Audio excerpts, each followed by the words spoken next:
Hello, welcome to Soulprint Insights. Before I get started, I just want to take a moment to thank and welcome my new subscribers. And of course, to thank and appreciate my fabulous established subscribers. Your likes, your comments, your thumbs up, the shares, all of it is so appreciated. And I just wanted to just take a moment to really share that appreciation with you and let you know that I don't take it for granted. And I really am very honored that you choose to come over to Soulprint once or twice or 6 times a week and take a look at what's going on. So I thank you very much. Again, just so people are aware, my Soulprint Insights channel comes out on Tuesdays and Thursdays. My Soulprint Intuitive Tarot channel comes out Monday, Wednesday, Fridays. And the Soulprint Positive Energy Circle is released on Sunday. So if you haven't checked out all of them, I encourage you and invite you to please do so. So last week we were talking about energy and energy vampires and the importance of keeping the lower vibrational energy pushed away and increasing the light field energy, because of course that just is what we should do and what we do and what we are doing as sort of enlightened beings, as earth angels, as light workers, psychics, empaths, all of us. We are working with the light. But when you work with the light, sometimes you have to be even more aware of energy vampires. And certainly, as things in the world become a little bit more uneasy and topsy-turvy, and there really does feel like there is an increased amount of this sort of negativity and that kind of attacking energy, I thought it would be a really great time to go back and review what they had to say about energy vampires. And for those of you who are interested and perhaps have not had a chance, the Positive Energy Circle that was just released this past Sunday, 2 days ago, was about diminishing the dark and increasing the light. So if you haven't had a chance to look at that, I encourage you to do so. So I asked Vesuvius, which is the soul group that I very often communicate with, to provide some additional insight into vampire energy vampires, what that looks like, what it feels like. So here is their answer. Here we go. I need my little reading specs. Here we go. So question was, can you provide some insight into energy vampires? Answer. We enjoy the phraseology of your times. In many ways, it is an apt description. Vampires believed to suck your blood, life force, causing harm. In this reality, I'm sorry, in reality, I'm sorry, I'm so scattered, I'm running ahead. This in reality is very close to exactly what happens. Let us start. The energy field that surrounds you is known by many names: aura, etheric, soul. Whatever you perceive it or choose to call it, it is indeed the life force of your very divinity. There, within this ever-changing field of energy, is that which is you, that which reflects your essence, that which protects. These fields of energy are in a continual state of flux, reflecting all that is you. In some souls, usually dependent on their individual vibration, this energy field can be small with a few muddy colors.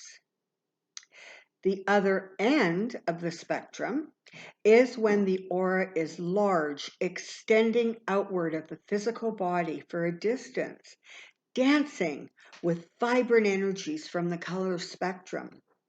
This vibrant etheric is most often a reflection of one who has and is holding high vibrations. Understand that the higher the vibration, the closer connected one is to one's true essence. And a lower vibration tends to reflect one who is less connected to self.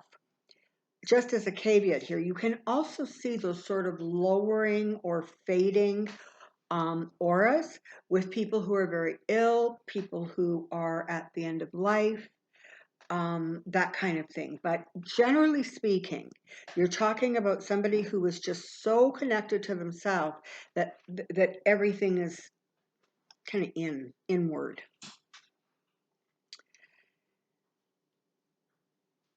When your energy field is vibrant, it indicates that you are on your journey, respecting body, mind, soul, and their connection. Most often, this is an indicator that there is health and vitality. There are times when this vampire of energy happens unconsciously. Look to the automatic reflex that happens when you trip and start to fall, instinctively to reach out and grab for safety. Often, that safety is someone nearby. In this event, the energy taken is very slight and not harmful. There is a thank you, you're welcome exchange, and as you would say, no harm, no foul. There are many times when you consciously, willingly, and with blessings share or give your energy. When you offer comfort, healing, understanding, sympathy. This is one of the desires and instincts of the divine within. Then, there are the attacks for energy that are not helpful or blessings. These attacks for energies are driven by lower vibrational energy and ego. You have what I want. And if you can have it, so can I. You think you're so great because ... Well, I'll show you.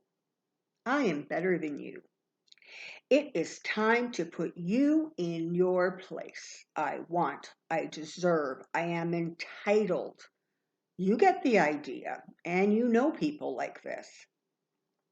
Make no mistake, these sorts of energy thefts are serious and can be harmful to the one being attacked.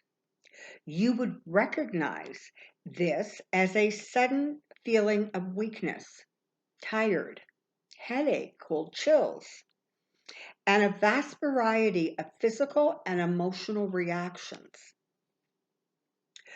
With a high level vibration, most will bounce back and recover almost immediately. As you will have in place intentions that take this sort of negative energy attack and automatically send those lower energies to the light for transmutation, or you will have other forms of continual energy in place. Continued protection in place. There are also attacks that can and do attach cords or various symbols that negative energy coming from source. So hate, anger, jealousy, lower vibrations, these attachments are also present in unbalanced relationships with greed and jealousy, greed being high on the list of most common. So, lots of ways that this energy is coming at you. People want what you have. People see your light and they want it for themselves. You know,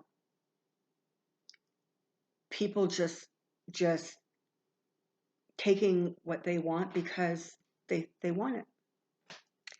And those of us who are in the light, we always are working hard and must remember to keep that protection around us, because the brighter the light shines, the more you attract those lower vibrational energies, because they're looking to feed.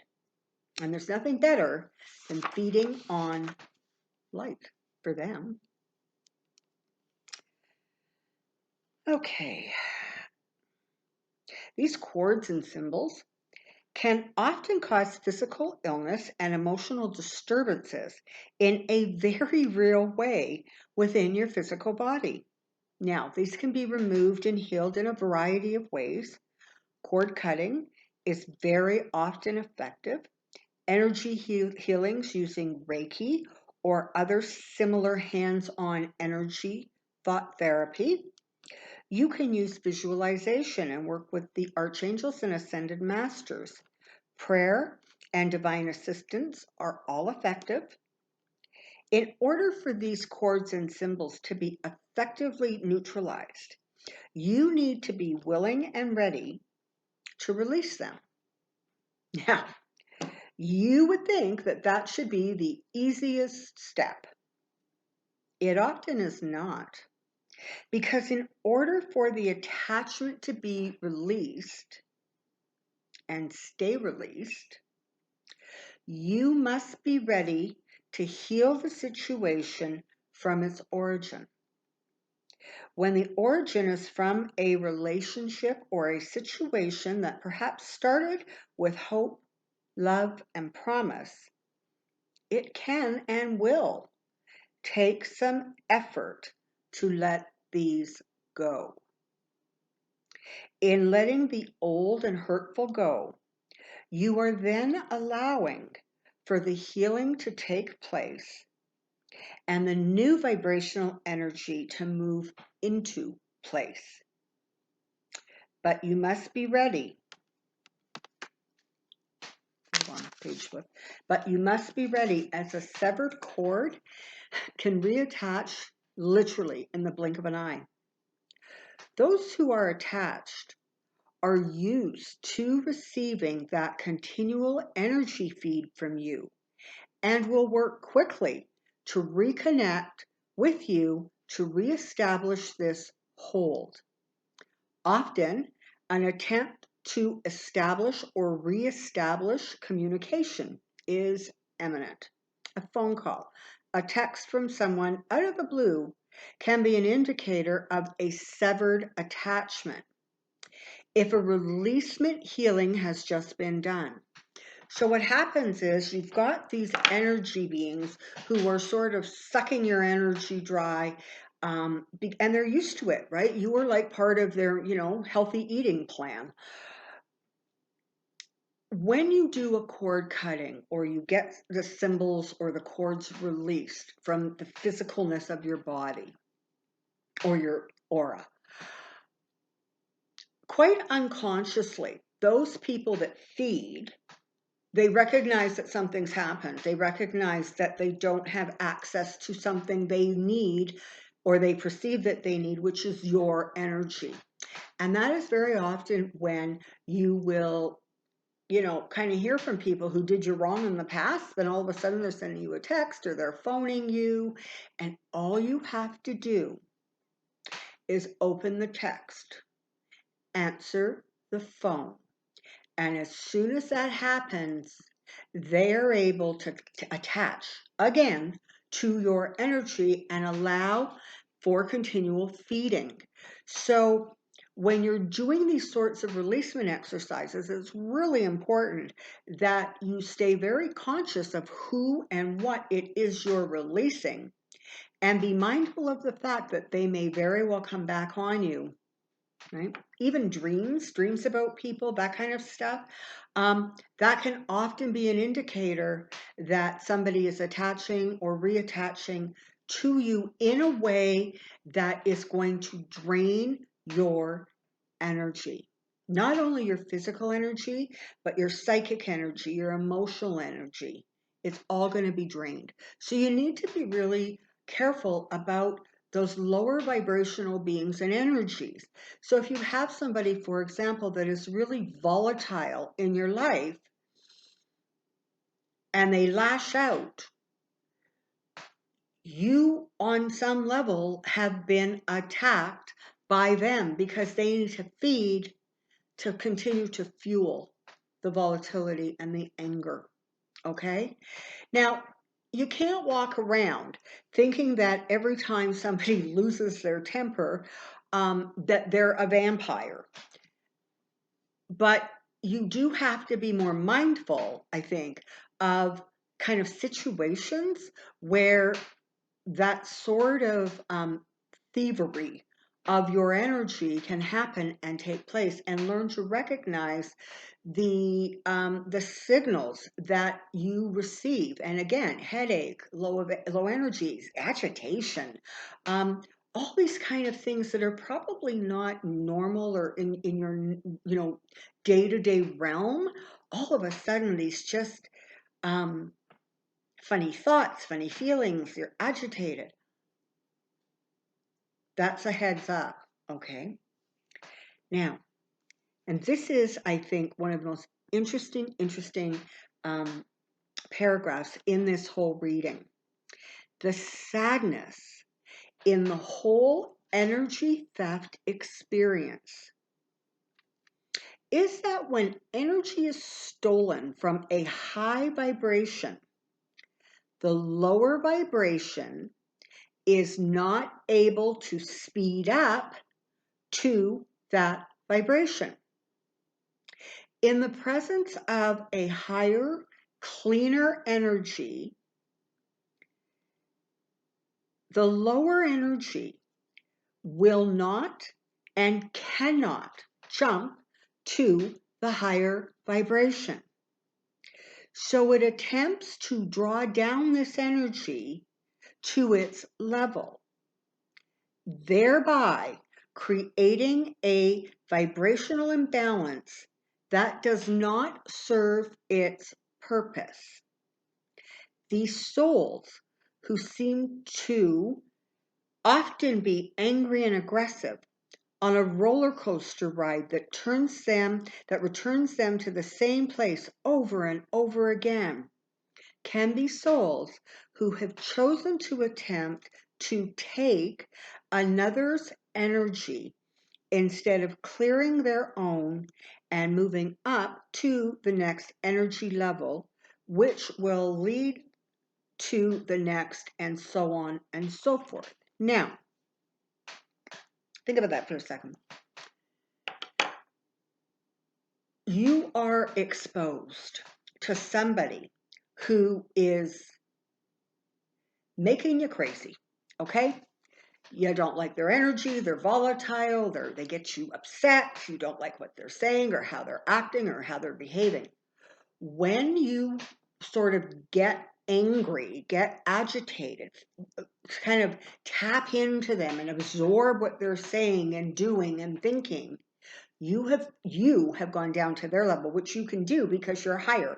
Can always drop down for a moment, for whatever period of time. Higher vibrations can drop to lower vibrations. That is where they attach.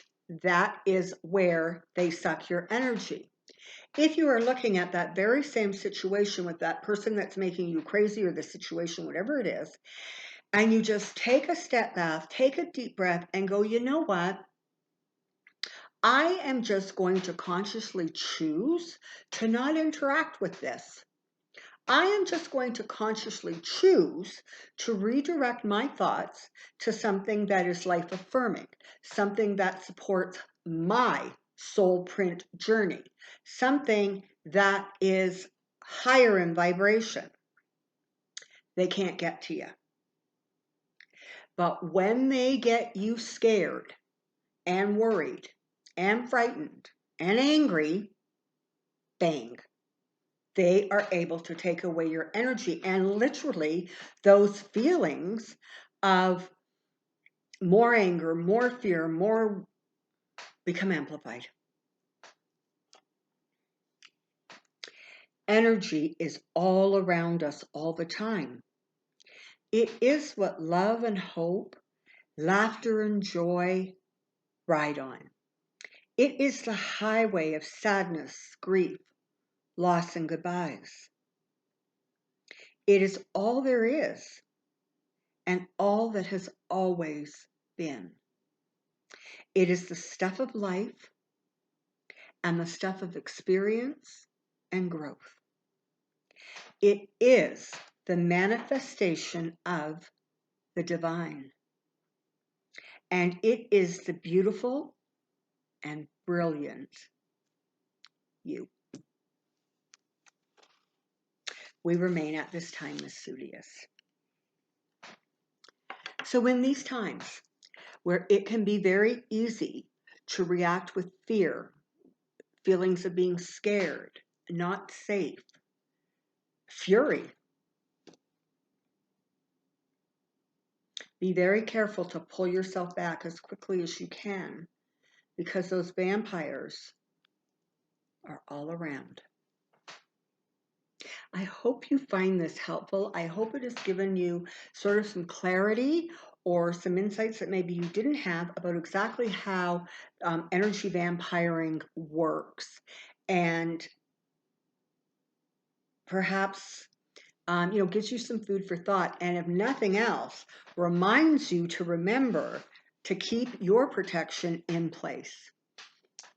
Thank you so very much for being here. And I just want to share, I don't usually do this, but I'm just wanting to give you guys a heads up that on Thursday, I'm going to be doing a guided meditation, because I think it's time that some of you've met the manifestation of the divine, and it is the beautiful and brilliant you. We're going to do a guided meditation to discover ourselves at our energy level, at our true identity. So that's going to be really exciting. So if you're interested in that, pop on over on Thursday. Until next time, thank you so much for being here. Stand in your power and stand in your light. I'll see you soon. Bye-bye.